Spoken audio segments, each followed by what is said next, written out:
할렐루야. 엔게디 광약교회 키투 바이블 프로젝트에 오신 모든 분들 환영합니다.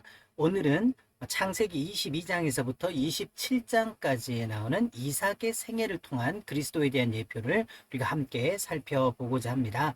먼저 우리가 지난주에 아브라함의 생애 가운데서 함께 살펴봤던 창세기 22장의 그 모리아산 번제를 드리는 그 장면을 우리가 이삭의 생애에서 한 번 더 좀 더 깊이 있게 우리가 살펴보고 이삭의 생애를 구체적으로 한번 들어가 보고자 합니다.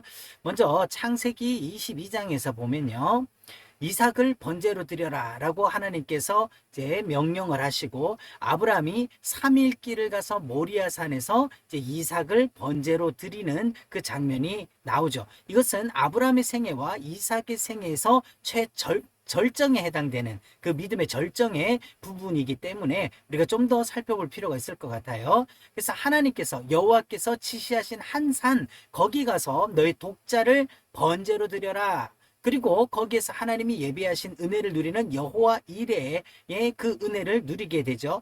그래서 22장 2절을 보면요. 여호와께서 이르시되 내 아들 내 사랑하는 독자 이삭을 데리고 모리아 땅으로 가서 내가 내게 일러준 한 산 거기서 그를 번제로 드려라. 자, 이것이 과연 하나님께서 이 아브라함에게 독자 이삭을 번제로 드리라라고 명령하신 이것은 누구의 마음을 대표하는 것입니까?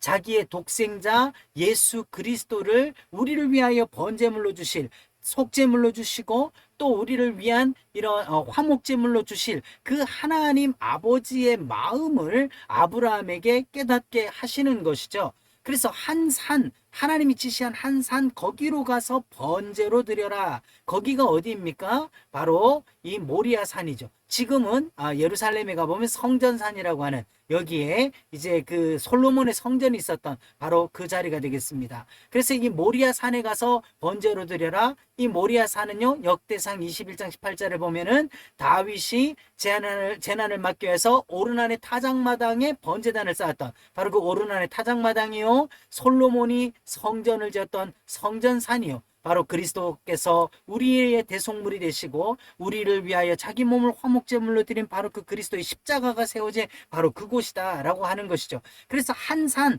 바로 거기 왜 한 산입니까? 하나님의 구원은 유일한 한 곳, 한 분을 통하여서 우리 가운데 오는 것이죠.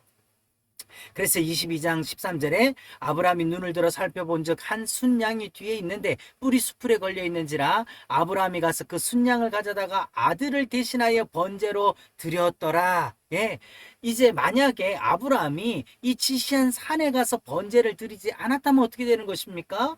이삭은 속절없이 죽은 것이죠.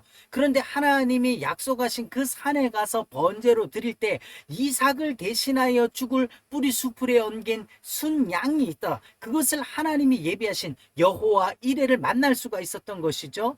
그래서 이 아들을 대신하여 번제로 드렸다. 이삭 대신에 죽을 어린 양, 이 순양. 그럼 우리 대신에 죽으시는 어린 양은 누구십니까? 바로 십자가에 우리를 위하여 달리신 예수 그리스도의 그 은혜인 것이죠. 그런데 우리가 여기서 간과하지 말아야 될 것은 이삭을 대신하여서는 이 어린 양이 예비되어져 있었는데 하나님의 아들 독자 예수님께서 십자가에서 엘리 엘리 라마 사박다니 나의 하나님 어찌하여서 나를 버리십니까? 라고 할 때는 왜 하나님은 침묵하셨습니까?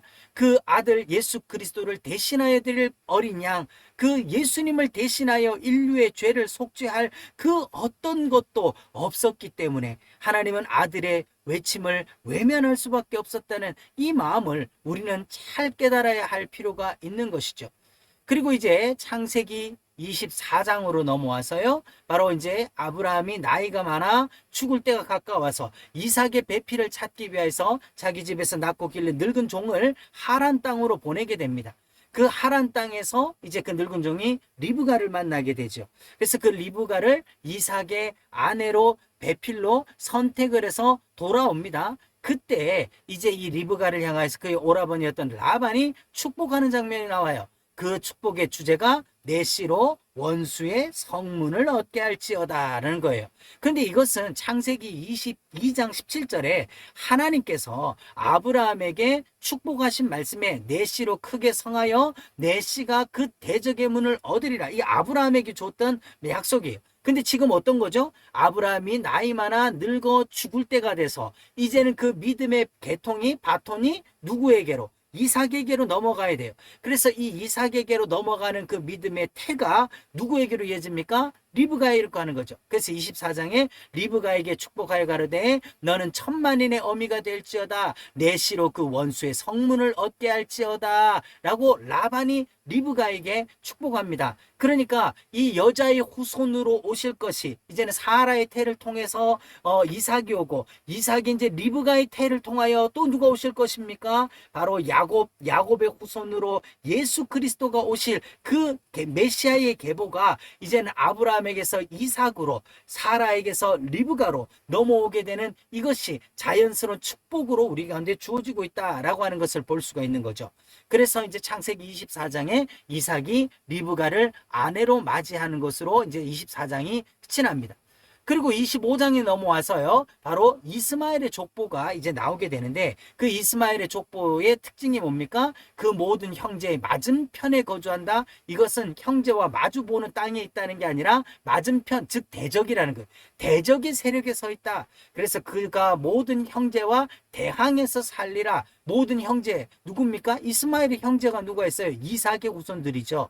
그래서 영적으로 보면요, 이스마엘은 뱀의 후손의 대표가 되고 이삭은 약속의 아들 여자의 후손으로서 이 영적 전쟁이 있을 것에 대하여서 지금도 중동 지역에 여전히 이 영적 전쟁이 계속되어지고 있는 것을 우리가 볼 수가 있죠. 그리고 에서와 야곱이 출생을 하고요. 야곱이 에서로부터 장자권을 뺏는 이 일이 벌어지게 됩니다. 그리고 기근으로 말미암아 이제 그랄로 이주를 하게 되는데, 또 여기에서 이제 리브가를 뺏기는 사건이라고 하나님께서는 그 일로 말미암아 이 그랄에 있던 아비멜렉의 집에 큰 재앙을 내리게 되고 태를 막아버리고 이런 일들이 있죠.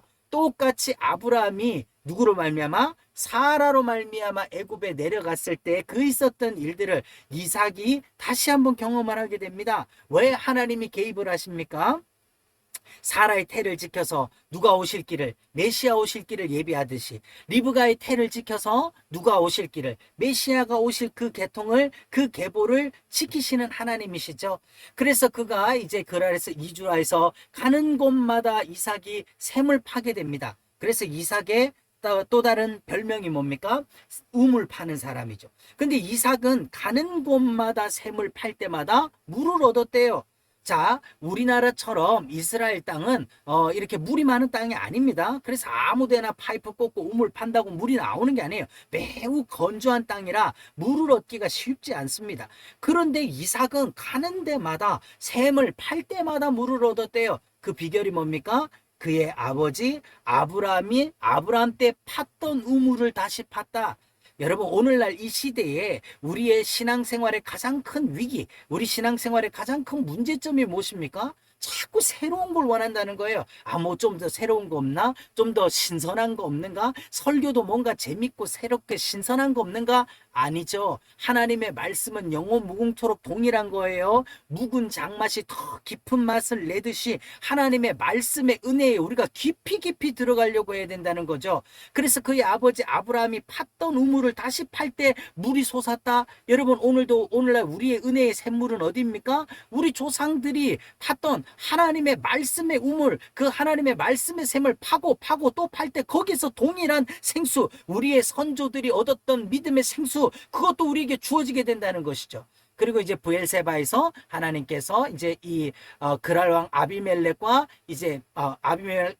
이삭이 서로 맹세해서 더 이상 다투지 말자라고 하는 평화의 언약을 주게 되죠. 그리고 나서 어떻게 합니까? 이삭이 야곱에게 장자의 축복을 하게 됩니다. 이 일로 말미암아 야곱은 어떻게 됩니까? 외삼촌 라반의 집으로 이제 도피를 하게 되는 그 일이 벌어지게 되죠. 근데 이삭은요, 누구를 축복하려고 했습니까? 에서를 축복하려고 했어요.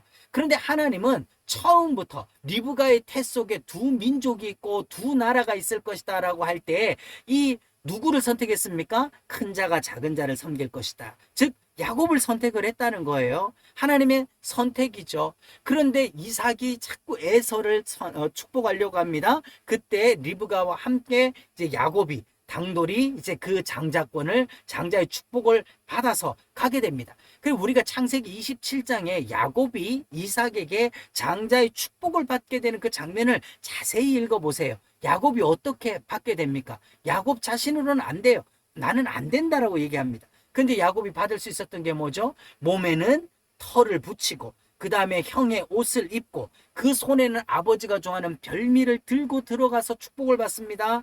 한마디로 말해서요, 오늘날 우리의 구원이 어떻게 이루어지는 것입니까? 내 이름 가지고는 안 된다는 거예요. 이삭이 형으로, 에서로 변장하고 들어온 야곱에게 묻습니다. 네 이름이 뭐냐? 에서입니다. 네가 진짜 에서냐? 예, 가까이 와봐라. 내가 만져보고 냄새 맡아보고 그리고 너를 축복하겠다. 여러분, 마지막 날 우리가 하나님 앞에 섰을 때 네 이름이 무엇이냐라고 할 때에 저는 내 이름을 대서는 우리는 안 된다는 거죠. 저는 하나님의 아들 예수입니다. 우리가 예수님의 피 묻은 그 피옷을 입고, 그 예수님의 못자국과 창자국 난 그 은혜를 입고, 그리고 예수 피의 그 진한 은혜를 들고 하나님이 흠양하실 만한 것을 들고 아버지 앞에 나가 장자의 축복을 받듯이, 여러분, 야곱이 이삭에게 장자의 축복을 받는 것은요, 바로 죄인된 우리가 하나님 앞에 나아가서 하나님의 아들로 부름을 받고 우리가 칭의를 입을 수 있는 그 은혜를 그대로 보여주고 있다는 거예요.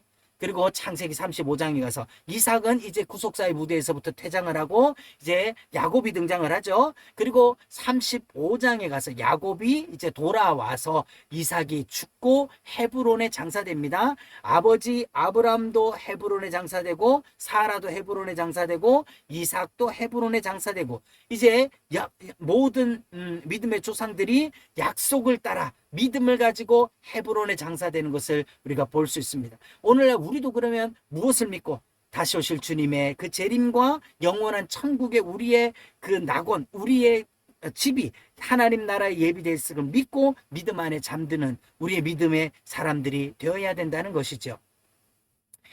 이제 우리 다음 시간에 읽을 말씀은요, 창세기 28장에서부터 36장까지 야곱의 생애를 우리가 한번 살펴보려고 합니다. 창세기 28장부터 36장까지 미리 한번 읽어보시고, 또 함께 이렇게 중심 주제를 잡고 다시 한번 읽어보시고, 그래서 우리가 아브라함, 이삭, 야곱으로 이어지는 그 이 믿음의 계보들을 통하여서 우리가 어떻게 하나님의 백성, 하나님의 은혜 가운데 들어갈 수 있는가를 더 깊이 있게 누릴 수 있는 저와 여러분 되기를 예수님의 이름으로 축복합니다. 한 주간도 승리하시고요. 다음 주에 또 뵙겠습니다.